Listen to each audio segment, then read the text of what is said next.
Even Netflix is getting challenged now. You look at Netflix and the streaming, competitors, and Disney's launching their own streaming service next year. So everybody's looking at the original disruptors and how they can disrupt them. Right. Which is why. But is anybody really disrupting them? See, this is the thing. And maybe this is a good conversation to have.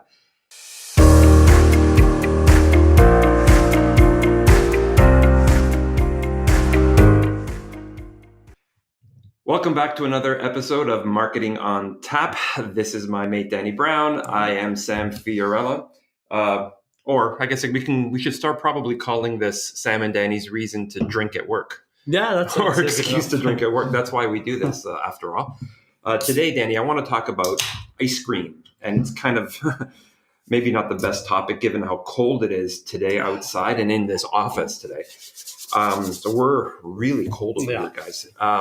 But there was a really interesting article that inspired something in me.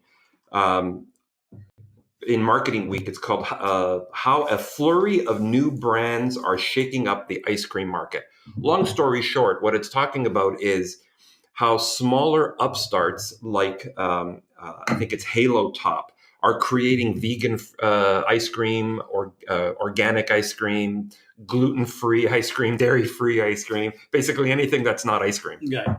And how that's really shaking up the market and how they're affecting the way that the larger brands are, marketing their product and what products they're creating. So I thought it'd be a really good conversation to have about how small fish, jumping into a big pond, what can they do and what are the ripple effects of that?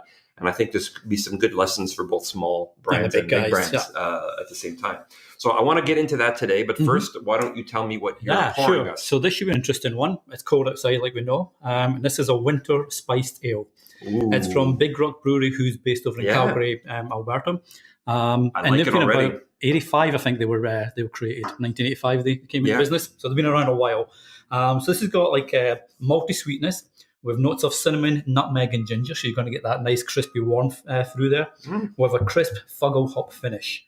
It's a very low IBU. It's only sitting at 12.5% IBU and it's about 6% ABV. So that brings it up a little bit for the warmth. So let's see what this is like for I think Robert might actually enjoy this one, but I want to get my camera. Hang on. As we taste this, I want Robert to try it. Cheers, mate. Cheers, guys. Cheers.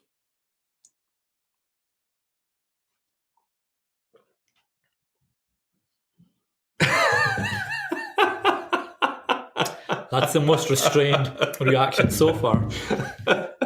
I love it. You know what? Away from here. That's nice. I was expecting a bit more kick with the cinnamon, but the cinnamon doesn't. You can smell the cinnamon. Doesn't quite come through as much as say the nutmeg. You know what? This is a hell of a lot better than like an eggnog at Christmas time. I'm going to buy a case of this. This is my holiday party. No, so great job, Big Rig. This is really, really good. Oh yeah. Thumbs up. This has got to be one of my faves that we've tried. I like it. Okay. One of the better ones. Oh, there you go. Even Robert, who hates almost every kind of beer that's not warm and British, likes this one. So that's really a good thing. Okay. So ice cream. The article basically talks about, I think it focuses on the brand Halo Top and the variety of really funky Instagrammable type cartons that they're creating in this variety of everything free, ice cream. And the reason they came out with it, 3 years ago when you started to go to these food shows and you start talking about, vegan ice cream and organic, and, you really had to do a lot of explaining to customers. And so the bigger guys really weren't getting into it because they're so stuck in their numbers, their data crunching about what's been selling over the last, 5 years. There's not a lot of predictive type indexing or predictive, analytics that can come out of that. Right. Because you don't know when you go backwards in terms of what's selling, which is what most big companies do. It's very difficult for that data to predict culture changes and what the tastes are going to be. Whereas some of the younger guys have their ears on the ground, right? They're talking to people. These products are being developed a lot of times by people who can't eat something. Right, because of an allergy or whatever. Exactly. And so they create something new.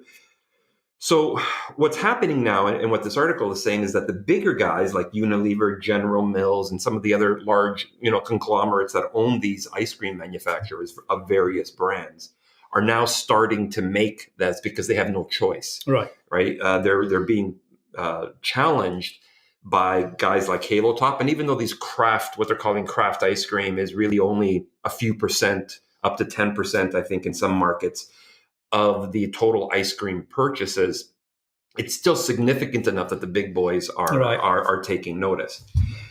So the conversation that I want to have, and the question I want to ask you is, why is it that some of the bigger guys that have massive market share don't listen to what's on the ground as much as maybe they could be to beat some of these upstarts? Well, I wonder if some of it comes back to the product itself. I mean, it's ice cream, so traditionally it's not been healthy for you. Yeah. So maybe, if you're a Häagen-Dazs or a Unilever or whatever, you're not expecting a healthy ice cream, to come along and start taking your market share.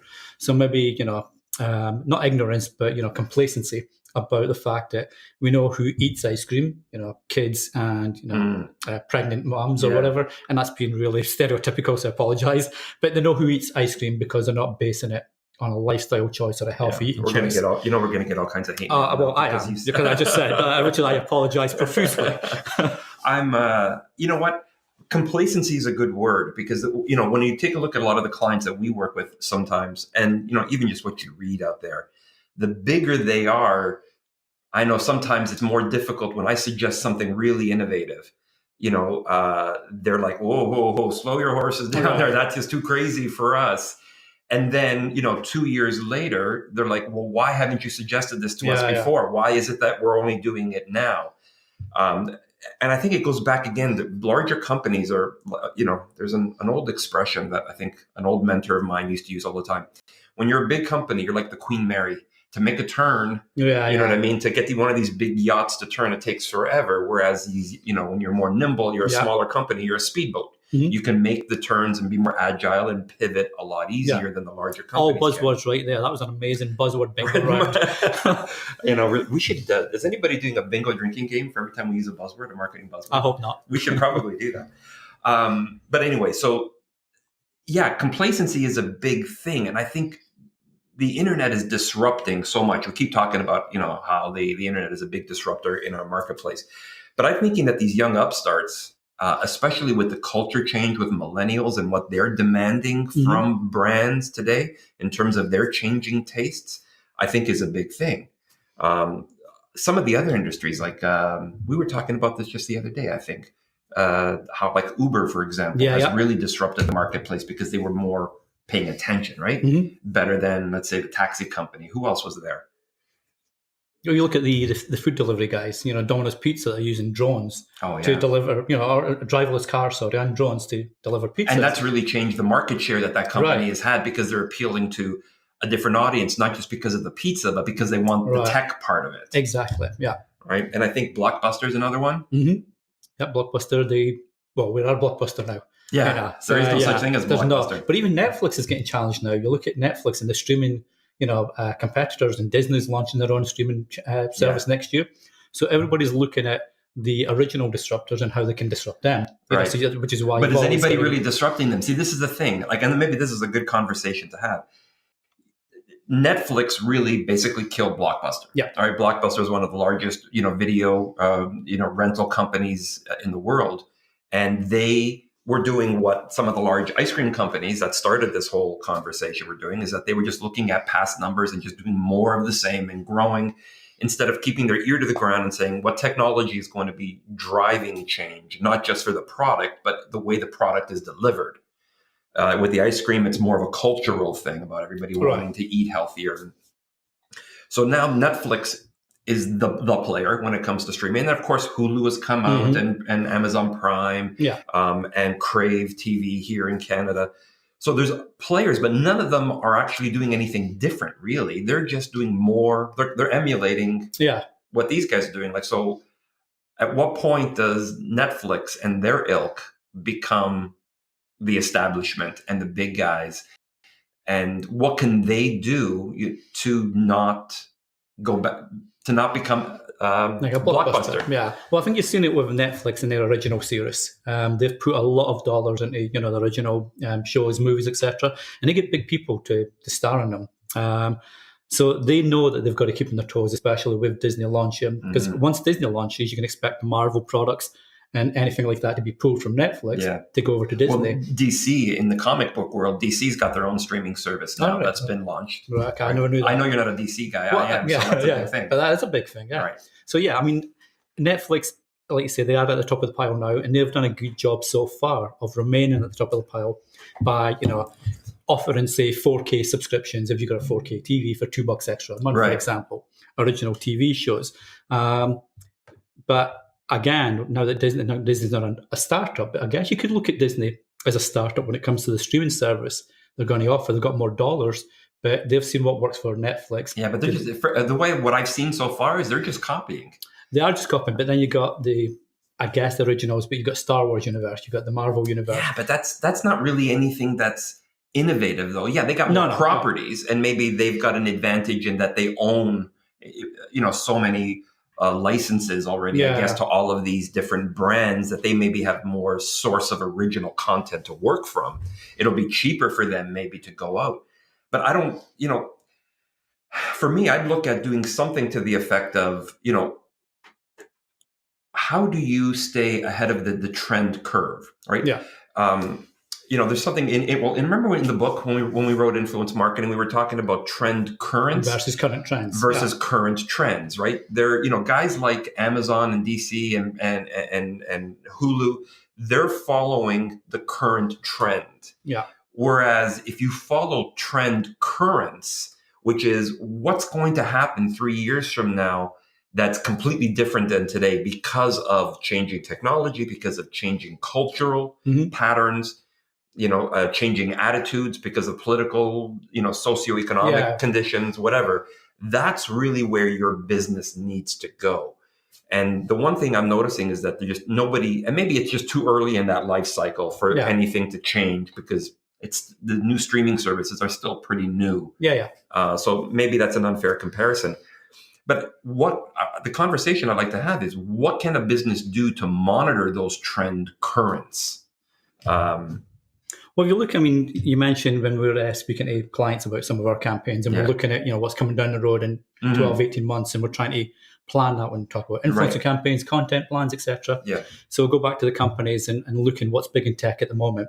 And obviously one of the big things is AR, VR. And now, is there a way to immerse yourself in your favorite TV show as an extra? So you're standing in the background as a wannabe surgeon in ER, for example. And for anybody that's my age, you'll remember ER. You might not know it too well these days, but can you immerse yourself into your favorite? You can do it with games already. So video game companies have already seen that. Actually, this is an interesting conversation because we were just before we started this podcast, we were talking about one of our clients and product reviews. Right. Maybe we should be taking our own advice here. And how do we include, because we're working with influencers that are doing product reviews for this brand. Why don't we look at sending them some VR headsets or something like that, or recording devices to record something that can be viewed in VR. That would really be disruptive in terms of this particular industry where there are so many influencers doing product reviews. Exactly. See, that would be kind of interesting. Again, taking a look at whatever that is, technology, cultural change. What I've noticed as well, going back to the Netflix, have you noticed how, well, you've basically cut the cord. You don't got cable anymore. I don't have cable, no. I still have some cable, cable. Yeah, I am old in my house. But I also have somebody that won't let me cut the cords. That's a whole other conversation.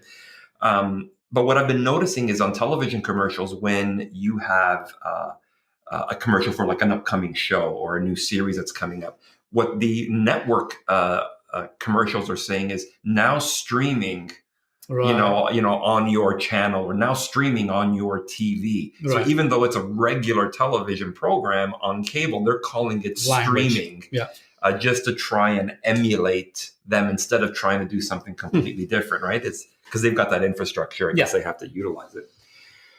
Well, going back to the ice cream, one of the things that a related article that was linked in this article is how Häagen-Dazs is reimagining the brand for the Instagram generation. So this might be an interesting segue. What Häagen-Dazs is finding is that they're no longer hip. Right. The luxury brand that everybody wanted today doesn't have the same appeal that it used to have, because everyone's going for this craft ice cream. Okay. And so because they are feeling it clearly, they're going after a big redesign, a big change. So very visual. Yeah, if you can see the image, the new Häagen-Dazs. And again, if you compare that to the design, as you can see here, of the is that Hollow top. Yeah. It's a Halo top. Excuse me. Yeah. The Halo top. You can see how it's very visual, like the kind of thing that you want to have on an Instagram post. You can see that Häagen-Dazs is doing exactly the same thing. So they're really changing the product itself, not just what's inside, but the marketing around it, the naming, the branding, everything around it to be more Instagrammable because it'll appeal to this next generation. Right.